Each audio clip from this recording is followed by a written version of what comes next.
I Love Lucy defined the golden age of television, etching the redhead's chaotic charm into the soul of pop culture history forever. But once the laugh track faded, the silence was deafening. Behind the slapstick humor lay a reality of shattering divorces, crippling addictions, and painful lonely deaths that broke the hearts of millions. The price of making the world laugh was paid in tears. Join me as we open the case files on the Ricardos and Mertzes to discover the grim truth who built an empire of wealth and who suffered a fate more tragic than any drama ever written. Desi Arnaz, born on March 2, 1917, portrayed Ricky Ricardo in I Love Lucy in 1951 at 34. He was the visionary heartbeat of the show, a Cuban band leader who fought a xenophobic industry to play alongside his real-life wife. While he appeared to be just a bongo-playing husband, Desi was a business genius who engineered the deal of the century. In 1951, he and Lucy took a massive pay cut, accepting just $1,000 a week, combined a fraction of their worth in exchange for 100% ownership of the show's film rights. This gamble turned them into multi-millionaires. He later sold Desilu Studios for a staggering $17 million in 1967, over $150 million today. But this empire was built on a foundation of self-destruction. The pressure of being a mogul and a star fueled a raging addiction to alcohol and a compulsive need for infidelity that shattered his marriage to the woman he adored. He built a kingdom, but lost his queen, spending his later years in the hazy grip of regret and smoke. The cigarettes that calmed his nerves on set eventually destroyed his lungs, silencing the most famous laugh in television history. Desi Arnaz passed away on December 2, 1986, from lung cancer at the age of 69, leaving behind a massive estate estimated at $20 million, but dying with a broken heart for the love he couldn't keep. Desi built the empire, but he couldn't have done it without the woman who became the most reluctant yet crucial sidekick in history. Vivian Vance, born on July 26, 1909, portrayed Ethel Mertz in I Love Lucy in 1951 at 42. Before she was the frumpy landlady, Vance was a glamorous theater actress, which made her role in I Love Lucy a psychological prison. When she signed on, her starting salary was a mere $250 per week, a pittance compared to the millions the show generated. But the true cost wasn't financial. It was emotional. Her contract reportedly contained a humiliating clause requiring her to maintain a weight roughly 20 pounds heavier than Lucille Ball, ensuring she never outshone the star. She was forced to dress in dowdy, age-inappropriate clothing, effectively killing her vanity for a paycheck. Behind the scenes, she suffered from a nervous breakdown and deep depression fueled by a toxic, hateful relationship with her on-screen husband, William Frawley, whom she despised with a visceral intensity. She spent years feeling trapped in the body of a character she loathed, battling the perception that she was older and uglier than she truly was. The stress of Hollywood and a lifetime of chain smoking eventually caught up with her. Vivian Vance died on August 17, 1979 from bone cancer at the age of 70, leaving behind an estimated net worth of $1 million, a comfortable sum, but a heavy price for life lived in someone else's shadow. Vivian hated her on-screen marriage, and the man she was forced to wake up next to every week was fighting demons that would eventually kill him in the street. William Frawley, born on February 26, 1887, portrayed Fred Mertz in I Love Lucy in 1951 at 64. Frawley was a Hollywood veteran by the time he was cast, but he was considered damaged goods. His reputation for severe alcoholism was so notorious that Desi Arnaz could only hire him under a strict contract. If Frawley missed work due to drinking, he would be fired immediately. His starting salary was a humble $350 per week, a bargain for the studio, considering his comedic timing defined the show.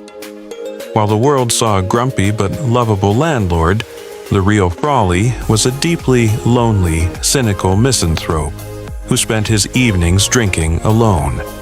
He hated Vivian Vance, referring to her as a sack of doorknobs, and their toxic chemistry was fueled by genuine animosity. After I Love Lucy ended, he found a second wind on My Three Sons, but the years of hard living had ravaged his body. He was eventually fired from that show for being uninsurable, a final professional humiliation that broke his spirit. On a seemingly normal evening after watching a movie, he collapsed on the sidewalk of Sunset Boulevard, dying, as he had lived alone in the middle of Hollywood.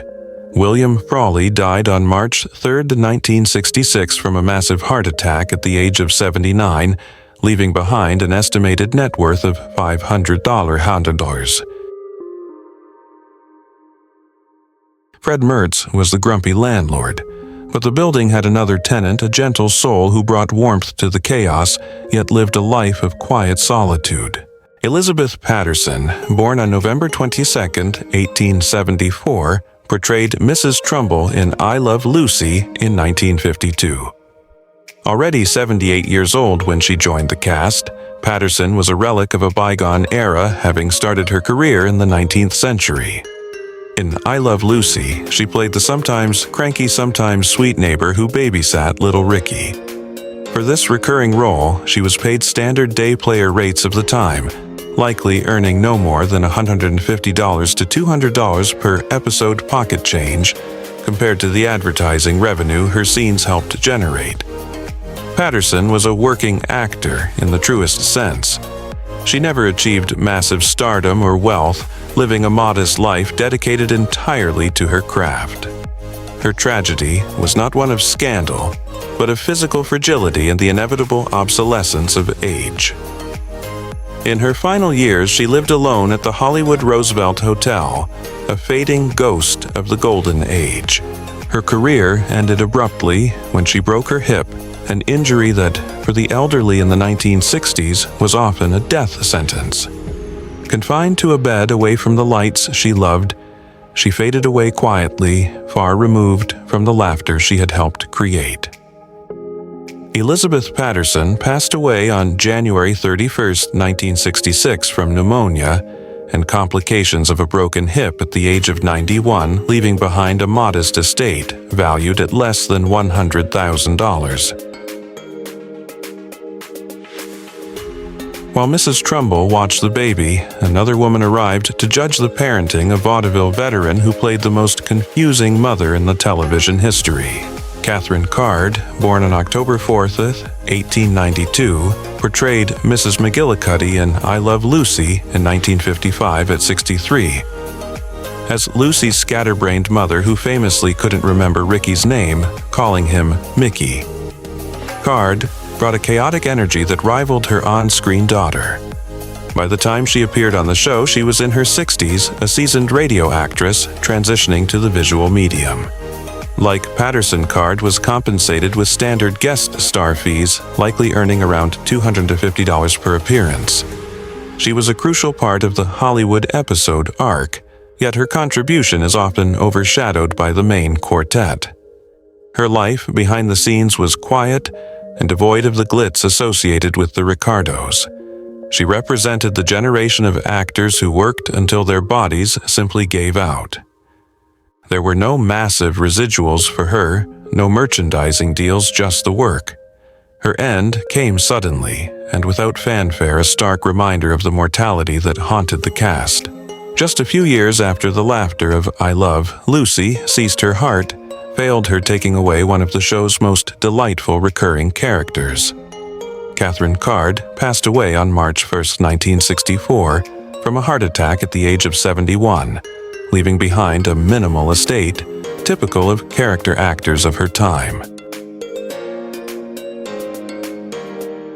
From the mother who couldn't remember a name, we moved to the man who made sure everyone knew Ricky's name, his loyal, high-strung agent.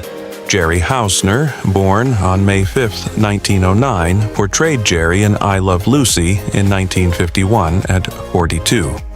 As Ricky Ricardo's loyal agent, Hausner brought a frantic, high-strung energy to the screen that perfectly mirrored the chaos of the show. But Hausner was more than just a character. He was Desi Arnaz's real-life best friend and confidant, a man who had stood by Desi during the lean years before the fame. In the early 1950s, his salary was a standard supporting actor's rate estimated at $200 per episode, a mere crumb compared to the feast Desi and Lucy were enjoying. However, his departure from the series remains one of the show's bitterest backstage scars. CBS executives, looking to trim budgets and alter the show's dynamic, demanded Hausner be fired. Desi Arnaz fought tooth and nail to keep his friend threatening to quit, but the corporate machine was relentless. Hausner was unceremoniously cut loose, a victim of the ruthless politics that govern Hollywood. He went from being a fixture on the biggest show on earth to a man looking for work the very next day. The tragedy of Jerry Hausner was the sting of displacement. He watched from the sidelines as the empire he helped launch grew into a billion-dollar legacy, while his own career faded into the quiet obscurity of voiceover work. Jerry Hausner passed away on April 1, 1993, from natural causes at the age of 83, leaving behind an estimated net worth of $800,000, a modest sum for a man who once walked among giants. Jerry was the friend who was pushed out, but our next guest was the man who forced his way into every scene with a catchphrase that became legendary. Frank Nelson, born on May 6, 1911, portrayed Ralph Ramsey in I Love Lucy in 1953 at 42. With his oil-slick mustache and the most famous yes in television history, Nelson was the master of the annoying neighbor archetype. He was a radio veteran, a man whose voice was his fortune, appearing on the Jack Benny program for decades. Yet, despite his iconic status, his financial compensation on I Love Lucy was surprisingly rigid. As a recurring guest star, his fee would have been capped by AFTRA rates of the era, likely netting him around $300 to $400 per appearance. He was the funny face brought in to pop a laugh and leave never sharing in the immense wealth of the show's syndication. Behind the snide, sarcastic character lay a man who felt the weight of being a bit player in a town obsessed with leading men. He was trapped in a caricature, forever the store clerk or the floor walker, never the hero. His later years were marked by a harrowing battle with cancer, a disease that slowly stripped away the voice that had defined his entire existence. He fought privately, maintaining his dignity even as his physical strength evaporated. Frank Nelson died on September 12, 1986 from cancer at the age of 75, leaving behind an estimated net worth of $1.5 million, largely accrued from a lifetime of radio hustle rather than TV stardom. Frank was the neighbor we loved to hate, but his on-screen wife would go on to face the impossible task of replacing a television legend. Mary Jane Croft, born on February 15, 1916, portrayed Betty Ramsey in I Love Lucy in 1953 at 37. Initially cast as the sensible neighbor in Connecticut, Croft eventually became a permanent fixture in the Lucy universe, but her presence carried a heavy, unspoken burden. After I Love, Lucy ended and Vivian Vance refused to continue as the sidekick in later series. Croft was brought in to fill the void. Financially, this was a step up. By the 1960s, she was earning a steady weekly salary, likely in the range of $1,500, a far cry from the $250 guest fees of the 50s. However, the emotional cost was brutal. She spent her entire tenure in the shadow of Ethel Mertz. Critics and fans constantly compared her to Vance, labeling her the boring replacement, a criticism she bore with quiet professionalism. She was the reliable straight woman who never got the big laughs, the safe choice for a Lucille Ball who was becoming increasingly controlling and isolated. Her tragedy was one of identity. She gave decades of her life to a franchise that viewed her as a utility player, a substitute teacher for a class that missed their favorite professor. Mary Jane Croft passed away on August 24, 1999, from natural causes at the age of 83, leaving behind an estimated net worth of $3 million, a fortune, built on being the loyal second fiddle. Mary Jane was the supportive friend, but our next guest played the rival, a woman whose on-screen wealth mocked the reality of a working actor's life. Doris Singleton, born on September 28, 1919, portrayed Carolyn Appleby in I Love Lucy in 1953 at 34. As Lucy's snooty, bragging frenemy, Singleton represented the country club elite, constantly flaunting her wealth and perfect son. In reality, Singleton was a hard-working vocalist and dancer, whose immense talents were often stifled by the narrow roles she was offered. While Caroline Appleby bragged about trips to Europe and expensive furs, Singleton was working for scale wages, earning approximately $250 to $300 per episode. The disparity between her character's affluence and her own paycheck was a sharp irony she lived with daily. She was one of Lucille Ball's favorites because of her professionalism, yet she remained a guest in the House of Success, never a resident. Her tragedy was the loneliness of longevity. She lived to be 92, outliving almost every single member of the cast and crew. She watched her friends, her colleagues, and her era turn to dust, becoming the last repository of memories for a show that the world wouldn't let die. She spent her final years giving interviews about ghosts of the past, the last witness to the Golden Age. Doris Singleton passed away on June 26, 2012 from natural causes at the age of 92, leaving behind an estimated net worth of $2 million. Doris was part of the club, but the next lady on our list had a laugh so distinct it echoed in the halls of Hollywood long after she was gone. Shirley Mitchell, born on November 4, 1919, portrayed Marion Strong in I Love Lucy in 1953 at 34. Known for her distinctive cackling laugh that could shatter glass, Mitchell took over the role of the gossip-loving friend and made it iconic.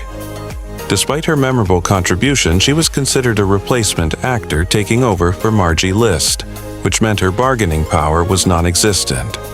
She worked for the standard guild minimum of the time, likely pocketing less than $200 for scenes that are still replayed millions of times today on YouTube. Her personal life, however, touched the highest echelons of Hollywood music. She was the widow of Jay Livingston, the legendary songwriter who wrote Que Sera Sera and Mona Lisa. While her husband's royalties generated millions, Mitchell's own acting career was one of humble consistency rather than stardom.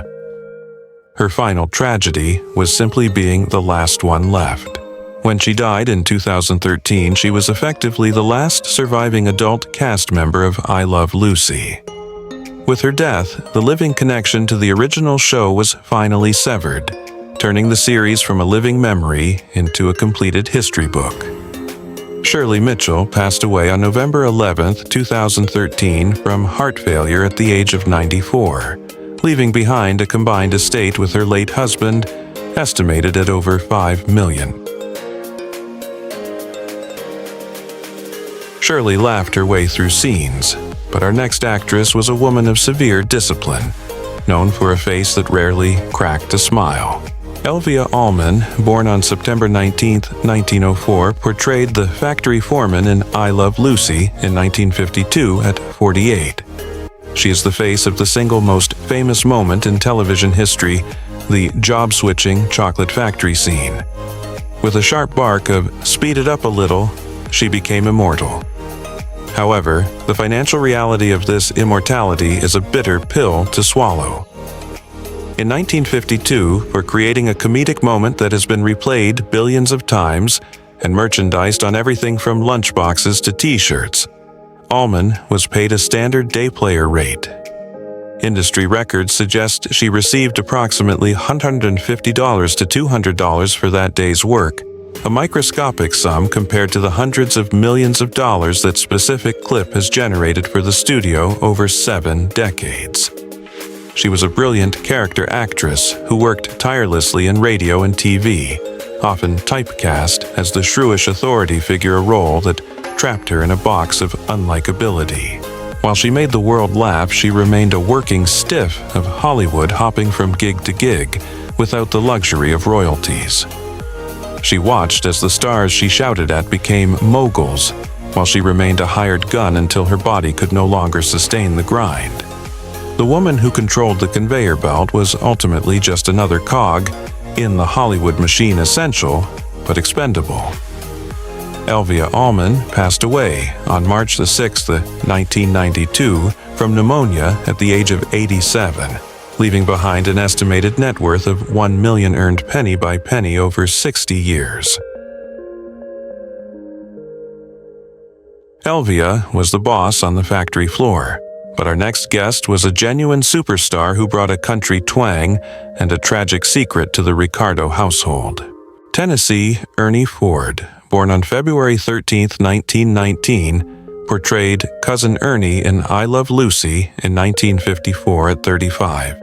He arrived in the series as a celebrity guest, a testament to the show's colossal reach, bringing his hillbilly charm to the city's slickers.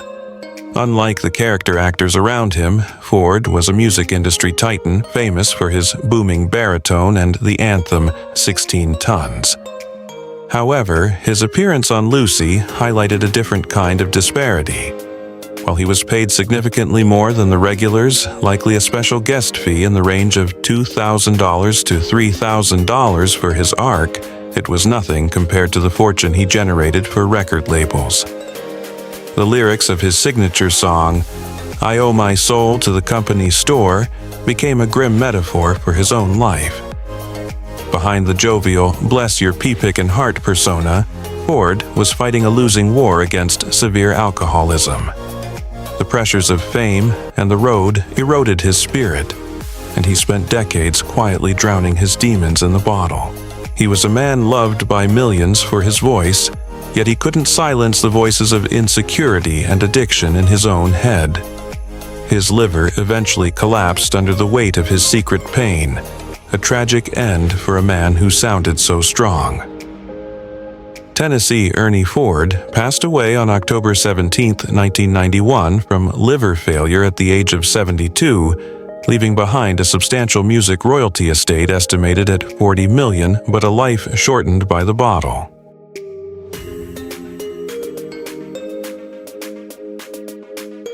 Cousin Ernie was a star who burned out, but our next actor was a flame that refused to be extinguished, living through the rise and fall of the entire studio system. Charles Lane, born on January 26, 1905, portrayed the casting director in I Love Lucy in 1953 at 48. With his sharp nose and wire-rimmed glasses, Lane was the ultimate that guy of Hollywood, appearing in the episode The Great Lucretia. He represented the cold, bureaucratic face of the industry, a role he played in hundreds of films, including It's a Wonderful Life. His financial story is one of volume over value. Lane was the definitive day player, a man who clocked in, delivered his lines, and clocked out often for a fee of $100 to $150 a day in the 1950s. He never sought the spotlight, which perhaps was his saving grace. While his peers succumbed to the excesses of fame, drugs, and scandal, Lane simply kept working. His tragedy was not one of sudden death, but of being the last man standing.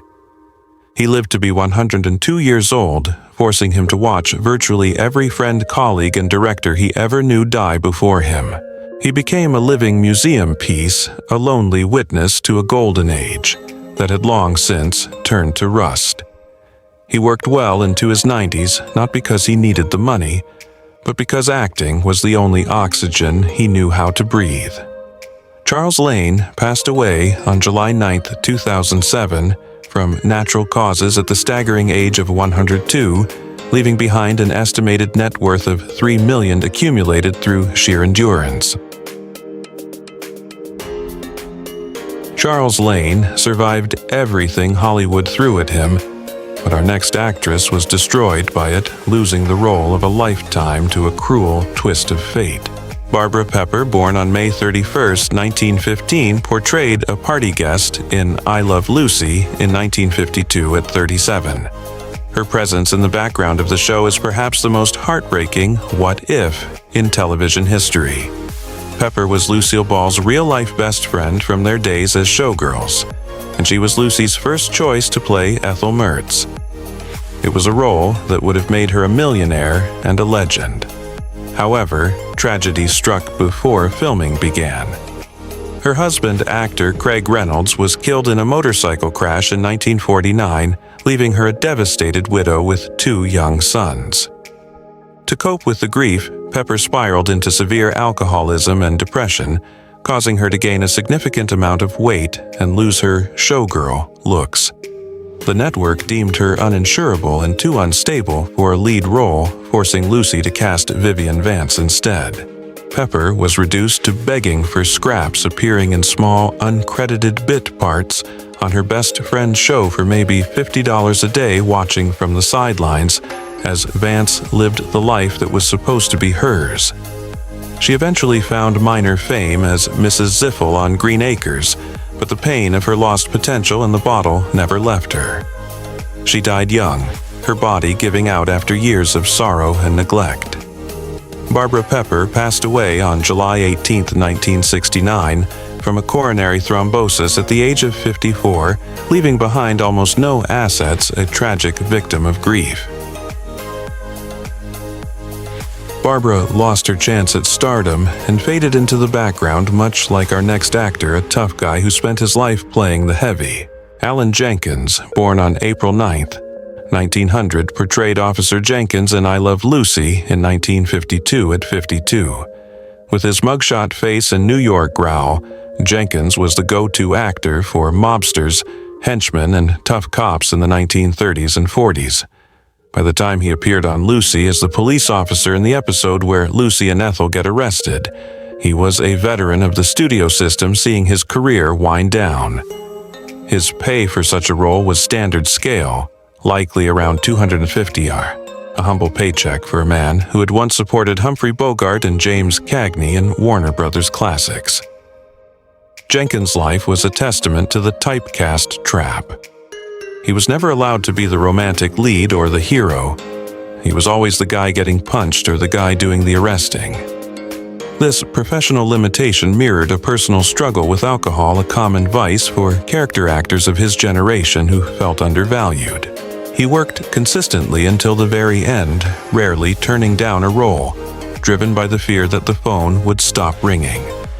He died just before the nostalgia boom could have revived his career, leaving him as a face everyone knew, but a name few remembered. Alan Jenkins passed away on July 20, 1974, from lung cancer at the age of 74, leaving behind an estimated net worth of $500,000. Alan played the cop who arrested the girls, but the jail cell was often filled with silent figures, actors like our next subject who were seen but never heard. Fred Aldrich, born on December 23, 1904, portrayed the butcher in I Love Lucy in 1952 at 48. Aldrich was the quintessential background artist, a man who appeared in over 20 episodes of the show yet barely spoke a word. He was the waiter, the passers-by, the butcher part of the living scenery that made the world of the show feel real. For this invisibility, he was paid the lowest tier of Hollywood wages, the extras rate. In the 1950s, this amounted to roughly $20 to $30 per day, barely enough to survive in Los Angeles. Aldrich represents the thousands of aspiring actors who came to Hollywood with dreams of stardom, only to end up as human furniture. He stood feet away from Lucille Ball and Desi Arnaz as they made history, yet he remained completely anonymous, his name rarely appearing in the credits. There is a profound sadness in being so close to the fire, yet never feeling the warmth. He was present for the laughter, but excluded from the glory. He spent his entire life in the blurry background of other people's success, a ghost caught on film. Fred Aldrich passed away on January 25, 1979, from cancer at the age of 74, leaving behind no reported net worth, his legacy vanishing as quickly as his uncredited roles. The credits may roll, but for the cast of I Love Lucy, the darkness didn't end when the director yelled, "Cut." It lingers, a chilling reminder that fame often comes with a terrible price. Now, I turn the question to you. Was this truly a sinister curse that hunted them down one by one, or just a series of cruel coincidences? Whisper your theories in the comments below. I read everything. If you have the courage to uncover more of Hollywood's buried secrets and blood-stained legacies, hit that subscribe button and ring the bell into the darkness. Until next time, remember, the truth is often scarier than fiction. Goodbye.